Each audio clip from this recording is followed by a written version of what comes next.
তামিলনাড়ুতে এক নারী ব্রহ্মাজি পঞ্চম মস্তকের জন্ম দেয়। আসলে এই সন্তান সাধারণ ছিল না, বরং 5 মাথাওয়ালা ছিল। শিশুটিকে দেখে তার কাকা রক্ত বমি করে সেখানেই মারা যায়। শিশুটির বাবা এটা দেখে ভৈরবকে বলে, আমার সন্তানের খেয়াল রেখো।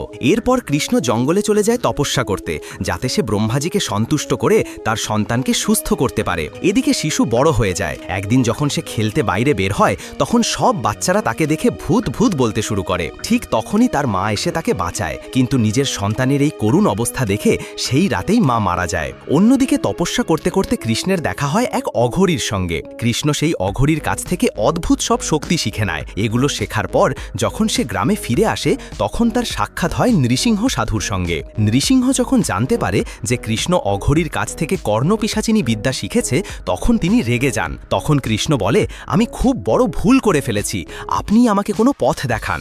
এটা শুনে সাধু কৃষ্ণকে ব্রহ্মাজির 4টে বেদ দিয়ে দেন। বেদ পেয়ে কৃষ্ণ খুব খুশি হয়ে যায়।